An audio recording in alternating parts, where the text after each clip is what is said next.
Esse é o youtuber SLT favorito, Dom Bruno. Dessa vez a gente tem aqui uma análise de Friends, guys. Vamos lá.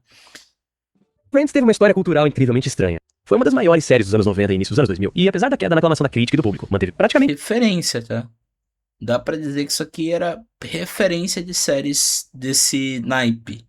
Séries o mesmo nível de sitcom. sucesso estrondoso do começo Sitcom, né? pessoal ao fim. A série ficou um tempo sem ser ouvida após seu término, até que, cerca de 5 anos depois, a opinião popular sobre ela começou a cair inexplicavelmente. Começou a ser percebida como uma personificação da monotonia cafona dos anos 90, presumivelmente por pessoas que não pararam pra perceber que esse era o objetivo. Friends sabia muito bem o que estava fazendo, mas muito disso... Cara, não dá pra dizer que ela envelheceu mal. Dá pra dizer que, tipo... outras séries meio que foram, tipo, seguindo o mesmo formato que ela e foi envelhecendo aquele mod. Pode dizer How I Met Your Mother, Big Bang Theory. Big Bang Theory teve o mesmo formato, basicamente, mas mudou muita coisa. E foi envelhecendo aquele formato de sitcom com risadas de fundo. E acabou, cara. Acabou que, tipo, séries começaram a ter o mesmo formato que The Office, por exemplo. Provavelmente mesmo o fato de que as reprises estavam sendo exibidas em rotação infinita, e ela passou a ser vista como tipo de série que pessoas ser vista como tipo de série que pessoas sem emprego assistiriam sem pensar o dia todo a noite toda. Acho que havia um certo grau de snobismo envolvido na forma como Friends passou a ser vista como tipo de série da qual você deveria ter vergonha de gostar. Isso pode parecer estranho agora, dada a popularidade como artefatos culturais nostálgicos, mas eu estava lá, isso aconteceu. Depois ele desapareceu da rotação geral por um tempo, e embora sua presença como uma série de box sets de DVD ainda fosse sentida, ainda fosse um grande sucesso de vendas meados e final dos anos 2000 foi a era dos box sets da HBO. E Friends era tipicamente visto como uma forma mais simples de assistir compulsivamente do que, digamos, The Wire ou The Sopranos. Porque Puta, Sopranos é muito bom, cara. Nossa, Sopranos é... essas são séries para pessoas inteligentes com cérebros enormes que pensam muito mais. Só não curto mais Sopranos do que eu curto Breaking Bad. Assim, tem como zumbis algo complicado e tranquilo, com uma sitcom de rede com várias câmeras filmadas na frente dos sentimentos por Ross. Embora, em vez de ser uma tentativa desesperada de inverter uma fórmula que foi um sucesso enorme, isso aqui tem 1h30. Eu não vou botar tudo isso aqui na íntegra pra vocês. Eles têm isso por um ano inteiro como antes, e jogam uma bola curva enorme em você, em aquele, com a lista onde Ross e Rachel parece que finalmente estão prestes a ficar juntos. Mas então, Ross faz algo realmente estúpido e isso leva Rachel a rejeitá-lo. Ok, vamos fazer uma lista. Rachel e Julie, prós e contras. Ross, que é isso? Obrigado. Boa sorte. Claro, né? Apenas uma garçonete. Eu não tenho tornozelos gordinhos. Esse arco na segunda temporada é onde Rachel se torna a personagem que ela sempre deveria ser. Fria, né? Ela foi a personagem que demorou mais pra se encaixar, porque, ao contrário dos outros amigos, ela estava no processo de se reinventar completamente quando foi apresentada pela primeira vez. O objetivo dela na primeira temporada era ser irremediavelmente inocente e ingênua e deixar que as 5 amigas esclarecessem sobre como era realmente a vida fora de uma bolha de garota rica e mimada. Vou conseguir um emprego desse. Foi isso que tomou... Mano, Jennifer Aniston é de longe a melhor atriz dessa série inteira. Não porque, tipo... porque ela tem um brilho, tá ligado? É incomparável o brilho que a Jennifer Aniston tem pra fazer série e fazer filme, mano. Ela não envelhece, entendeu? Então, tipo, dom natural. Das tramas da primeira temporada, mas a diferença entre Rachel e o resto do grupo é que ela não tinha muita autonomia. Você a vê apenas vagando pela vida e entrando em um fracasso óbvio de um relacionamento com Paulo, de uma forma um pouco diferente de como ela vinha vagando pela vida antes, como ela acabou noiva de Barry. Ela até volta a ter um caso com Barry pelas costas de sua ex-melhor amiga. Na primeira temporada, ela continua tendo todos os contratempos em seu crescimento e se tornando a pessoa que sempre quis ser. E essa experiência com Ross na lista fez com que... Foda dessa série que ela vai andando, tá? Ela não é aquele trem que descarrilha em alta velocidade, não. Ela, tipo, tem uma sequência, tem um começo, um meio e fim. E se você for parar pra pegar qualquer tipo de episódio no meio, você vai entender, mas não vai pegar plot. E o mais importante é a plot, não é nem a risada que você vai ter no ela finalmente tivesse um motivo pra ficar com raiva. Quando Rachel descobre sua raiva, isso é contrabalançado por sua ingenuidade e falta de experiência no mundo real, que é o que finalmente a transformou em uma personagem engraçada. Okay. Isso é engraçado. Isso é engraçado, Chandler. Você é um cara engraçado. Não foi você o cara que me disse pra largar meu emprego quando eu não tinha absolutamente nada pra fazer? Claro, agora, exatamente como era no início do próximo episódio. Esse é o modelo de Friends. 68, 69, 70. É isso aí. Volta pro status quo. Você volta pro status quo. E se dois personagens ficam juntos, geralmente é isso. Eles estão juntos agora, e esse é o novo status quo. E como Ross e Rachel eram um grande romance da TV dos anos 90, mudar a dinâmica de uma forma tão dramática foi um verdadeiro choque para as pessoas. Sitcoms são feitas para serem confortantes e não dessa forma. Elas geralmente não fazem coisas assim. Eu sei que muitas pessoas não suportam aquele com a manhã seguinte, mas foi um game share completo. E é um dos episódios mais fascinantes de uma sitcom que eu já assisti. Por que existe esse negócio de quebrar o modelo? Por exemplo, Rachel tá dando certo com o Ross, tem que terminar com o Ross e depois voltar com o Ross. Porque, tipo, é o status quo. As séries que são sitcoms, elas têm que voltar pro status quo, que é o status normal. Porque senão, tipo, ela se vê num modelo que ela vai ter que mudar muita coisa na série pra seguir esse formato. E vai perder audiência. Então, eles têm que criar um drama de novo pra eles voltarem a ter esse drama pra, entendeu? Suceder. É isso. Porque é tão desconfortável e tão inesperado. Todo mundo pensa, pera, não pode ser isso? Pode? E eles simplesmente jogam isso no colo de todo mundo no meio da série. Pode ser isso. Eles estão falando com você. É legal essa série porque ela fala com você, cara. Nesse sentido aí, ó. Então como é que é? Fala pra mim como é. E foi aí que o gancho de eles vão ou não vão voltou. Mesmo que a gente tenha acabado de demonstrar É. precisamente porque eles são ruins um pro outro, todo mundo tava esperando que algo acontecesse de novo, porque algo acontecesse de novo, porque é Ross. E aí, meu Deus, parece que vai acontecer É o How I Met Your Mother, na sua pior essência, né? de novo com aquele, com a praia, aquele com a água viva. Mas aí, Rachel, dá o Ross uma carta que é longa de... Puta, esse episódio é bom, tá? A água viva, né? É. Esse episódio é muito bom, que tipo, acho que a Mônica, ela fala de caça com o Chandler, é coisa assim. mais pra ele Uma ler até parada tarde da dessa. noite. E ela não faz concordar Muito bom. e aceitar que eles não estavam dando tempo e assumir tudo sem perceber que era isso que ele tava concordando. Realmente acontece. Acontece. Realmente acontece. Ele fica procurando. Mano, é genial isso aqui, tá? Ela dá, tipo, umas 300 cartas pra ele pra, tipo, falar de dar um tempo e ele meio que aceita. Sem ler as cartas. Se fudeu, ó. Não acontece. Claro que não. Aquela com água viva é como um microcosmo de toda a história de Ross Rachel, porque não há como manter essa fachada e você sabe que Se algo fu- vai dar errado. E a escrita é uma das mais afiadas da série. Mas a maneira como você assumiu tudo, isso só me mostrou o quanto você cresceu, sabe? Eu acho. Cara, a série dá um tapa na sua cara. Muito bonito, cara. Eu só queria que não tivesse mais aqueles 4 meses.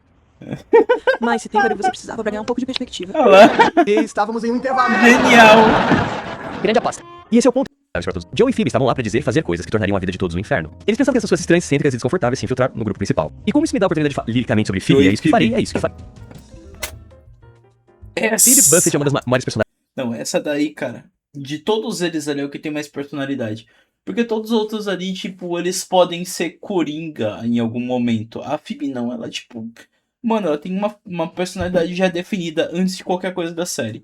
de comédia já Isso que é escritas. louco. Ela está no mesmo nível de Alan Partridge, Malcolm Tucker e Basil Fawlty. Pra mim, ela começa simplesmente como uma personagem sem consciência social, cuja visão não convencional do mundo pode ser explorada pra gerar risadas. Então, Mas o ponto é que Phoebe realmente começa a funcionar pra mim. É onde eles começaram a expandir o tipo de coisas que uma personagem como essa, sem filtro social e sem vergonha, pode dizer. Muitas histórias de amizade são histórias que envolvem personagens tentando manter tudo sob controle e fracassando. E Phoebe é a personagem perfeita pra se ter em uma história como essa, porque ela simplesmente não dá. o fato dela ter uma irmã gêmea é um negócio que deixa mais legal ainda a história dela, tá?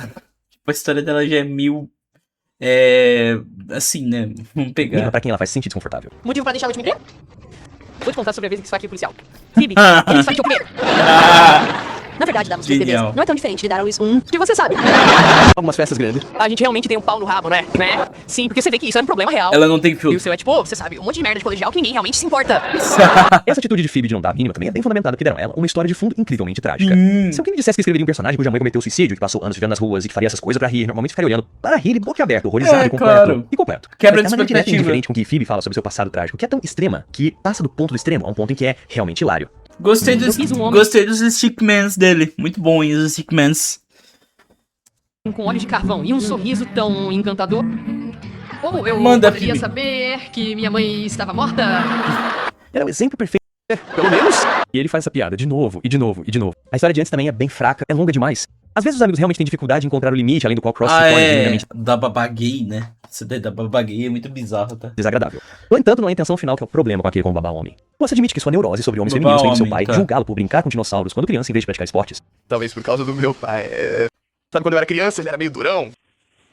Sabe? E Cara, é difícil ouvir o Ross e não imaginar o Briggs falando, cara. Que o Briggs era o melhor dublador que tinha do Ross, tá? Quando criança, eu não era O melhor satisfeito. deles. Sempre tenho a sensação de que ele me achava sensível demais. o problema é que isso não funciona porque o pai de Ross é historicamente o que mais apoia emocionalmente os pais dele. E os dois pais sempre Mano, esse episódio é muito bom, cara. Dele com bigodinho, a Mônica com... A Mônica não era gorda. A Mônica, tipo, os caras colocaram ela como se fosse, tipo, obesa mesmo, cara. Era bizarro, cara. Tá ligado? Pra época, isso aqui, tipo, passava no filtro. Mas hoje em dia, isso aqui ia dar uma puta de uma polêmica. pensaram muito bem de Ross. A toxicidade dele não vem do fato de os pais pensarem É, muito ele é dele. tóxico, Vem do fato tá, dos pais pensarem guys? muito bem dele e de ele tentar Ele viver de acordo é com isso. Tóxico. Novamente, assim como aquele em que Ben brinca com uma boneca, aquele com o babá sabe que Ross tá errado. E tenta analisar por que ele está errado. Mas o problema é que a análise foi baseada em algo para o qual não havia Ele base. brincou com uma Então, boneca. fazer um pedido de desculpas meia boca no final pra passar meia hora com- falando de homofobia e masculinidade tóxica pra dar J. risadas Jonah. fáceis, parecia uma desculpa pra se entregar ao assunto em vez de analisá-lo. Acho que muito da reação negativa à toxicidade de Ross tem menos a ver com os pontos que a série tava defendendo e mais a ver com as piadas específicas que foram contadas sobre essa Pegou premissa e o fato mal. de ter sido interpretado de forma um pouco direta demais nesse caso. Não foi ridículo. Pegou mal, Foi um né, simples pô? caso de homofobia. E isso é muito próximo da realidade pra ser. E também é seu irmão Ross, o garoto de ouro e o favorito de seus pais. Golden Isso é Boy. demonstrado pela atitude sarcástica de sua mãe em relação a ela durante toda a série. Mesmo quando a vida de Ross sofre uma reviravolta, Mônica é sempre a segunda melhor opção. Ela está grávida do meu filho e ela e Susan vão criar Arvero e seu bebê. E você sabia disso? O problema tá na Mônica não saber disso. Perfeito. Parte da razão pela qual os filmes Amo a para o série. maternal pro resto deles é pra 10 de contrariar 10. a forma como seus pais a trataram enquanto crescia. É tentar se mostrar a eles, mostrar ao mundo que, veja, é assim que uma pessoa atenciosa realmente se parece. Mas o resultado disso é que ela passa a vida cuidando de todos os outros às suas próprias custas, e suportando uma romântica terminalmente insatisfatória, onde ela está sempre cuidando das necessidades dos outros em vez de si mesma. Isso acontece em casos óbvios, como o relacionamento dela com Pete, onde seus instintos iniciais de que eles não eram certos um pro outro, são deixados um pro outro, são deixados de lado. Mano, então dá colocados dó ao da lado, ele decide Mônica, que tá? se tornar o campeão de luta definitivo. Isso também é demonstrado de forma menos óbvia com A Richard. Mônica dá dó, hein, pô. Ela é muito da hora, ela é muito. Tem uma personagem muito da hora. Uma personalidade muito da hora e ela nunca consegue ficar com alguém decente. Que pode parecer ótimo, mas ela acabou Exato. colocando em um pedestal. E continuou a sair com ele, embora tenha instintos maternais claros que ele nunca iria querer satisfazer. Mas é claro Se que filhos não. são o que é preciso pra dar com você, então filhos são. Se eu tiver que fazer, farei tudo de novo. Farei a coisa da aumentação das 4. Se eu tiver que fazer tudo de novo, então farei. E se você não tivesse dito E também é seu irmão, Vá buscá-la, Chandler. Se você pegá-la, Ó, não deixe. sabe, Richard? ó. Brabo, hein? Ele passou a moral pro Chandler aqui. Ele falou pra ele: se quiser ficar com a Mônica, não deixe ela ir. Você é um cara legal. Claro, hein? Eu sei. Isso também é Zóio da tratado hora, naquele arco tá? no final da 7ª temporada em torno do pai de Chandler. O pai de Chandler é um trans, né? Eu não lembro, pô. Tudo bem. A intenção, claro, aqui era que Chandler encarasse o fato de É que uma ia afastar coisa seu pai, bizarra. porque seu pai se assumiu gay e depois se assumiu trans. É, É uma coisa ruim de se fazer. papo. E que precisava acabar logo com isso. Gay Ele precisava acabar depois logo com isso. trans. Ele mesmo. Ele já Mano, você tá ligado que isso aqui é tipo 98 ou 97? Mano, isso aqui, tipo, tava muito à frente. tinha ensinado essa lição de que a maneira como ele percebe as outras pessoas é baseada em besteira, atividade em besteira. E está piorando sua vida Faz amorosa. sentido, tá? Mas ele não tinha aplicado esse mesmo princípio com seu relacionamento historicamente conturbado com seus pais. Como disse antes, a maneira como a série usou os comportamentos aprendidos de Ross e a masculinidade tóxica para lhe ensinar lições progressivas. A demonstração estava correta? E embora esse arco deixe bem claro quem está certo e quem está errado, o arco do pai de Charlie é a parte da série que envelheceu. Eles tentam manipular emocionalmente você pra pensar que isso não é totalmente estúpido com uma missão gritante. Demora um pouco pra superar, só isso. E ela vai deixar, quer dizer, nunca me apaixonei antes. Cara, isso que eu amo nas séries. Vamos falar disso, tá, guys? Quando você teve, tipo, um término, você não superou muito bem. As séries de antigamente tinham isso daí. Tinha a resposta pra te dar. Na ponta da língua. Você pega, por exemplo, How I Met Your Mother, Friends. Eles tinham isso na ponta da língua pra falar pra você, guys. Hoje em dia, não. Hoje em dia, tipo, você vai ouvir um monte de coisa baboseira das pessoas de falar sobre amor, que é amor, mas não o que é superar e você saber seguir adiante, tá ligado? Isso não existe em nenhum lugar hoje em dia. Mas antigamente tinha. Entendeu? Você tá apaixonado? Sim. Ouço, Joey. Joey, seu melhor arco em toda a série, lembra? No entanto, embora haja falhas enormes em toda essa história, Joey e Rachel não é completamente inacreditável e serve a algum tipo de propósito distorcido. Eu amo ela. Ok, me escute aqui. Friends passa boa parte de sua vida tentando mudar a dinâmica e subverter as expectativas do público. Isso pode ir de coisas leves, como trocar os apartamentos dos meninos e meninas por uma grande parte da 4ª temporada, ou coisas importantes como Ross talvez traindo Rachel e aparentemente terminando as coisas entre eles pra sempre, e Rachel engravidando as coisas entre eles pra sempre, e Rachel em seguida dizendo, não, isso não significa automaticamente que vamos ficar juntos, porque, caramba, olhe pra toda a nossa história juntos. Nós nos deixamos loucos. Quer dizer, ele era possessivo, ele era ciumento. Ele nunca conseguia deixar Normal! Imagine, normal. Que isso, Rachel? E então pela quase, mas não completamente, ficando com Normal. Joey, eu posso entender como eles chegaram lá. Desde aquele com a lista, tem sido um processo de dizer ao público. Aquela coisa que você acha que é Ross e Rachel ficando juntos. Bem, a vida nem sempre funciona do jeito que você quer. Praticamente todo mundo, Claro. incluindo alguns dos membros do elenco principal, teve um problema com a história Isso, até porque isso é a intro da série, tá? de Joey apaixonado por Rachel, porque, primeiro, parecia quase incestuoso, e segundo, eles eram completamente opostos. Embora eles possam compartilhar algumas visões igualmente superficiais, Rachel passou primeiro, parecia quase incestuoso, e segundo, eles eram completamente opostos. Ó, peraí, deixa eu botar um frame. Problema com a história de Joey apaixonado por Rachel, porque, primeiro, parecia quase incestuoso, e segundo, eles eram completamente opostos. Tá vendo esse quadrinho aqui, guys? Ó, esse quadrinho aqui, ó. É bizarro, tá? Que esse quadrinho, cada episódio, ele muda. Embora eles possam compartilhar algumas Agora visões vocês vão igualmente prestar superficiais, Rachel atenção. passou a série inteira batalhando pela maturidade, construindo uma vida e carreira de sucesso pra si mesmo. Joey fez o oposto. Ele nunca amadureceu, sempre viveu a vida como uma série de riscos, e só teve um caso sério Teve um de sentimento spin-off do romântico por outro Joel personagem. que foi. No Brasil até teve um determinado sucesso, assim. No SBT, se eu não me engano. Acho que era Vida de um Famoso, sei lá. Que era tipo o spin-off dele mesmo. Durante a maior parte das sem 8 ser primeiras do temporadas. Friends, Joey né? sempre meio que caiu nas graças, mas estava feliz com 2005, isso. 2006. É por isso que sempre achei que Joey era o amigo menos interessante, porque bom. ele nunca teve um objetivo de longo prazo. Eu assisti. E é por isso que eles não trabalham juntos. Na segunda metade da série, os roteiristas tentaram criar situações que as pessoas encorajariam Joey a amadurecer e buscar relacionamentos românticos mais significativos, porque você sabe, essa na casa dos 30 agora. E ele realmente vai querer continuar a ser esse cara desprezível pra sempre. Mas quando tentaram fazer isso, acabaram demonstrando por que Joey nunca amadureceria.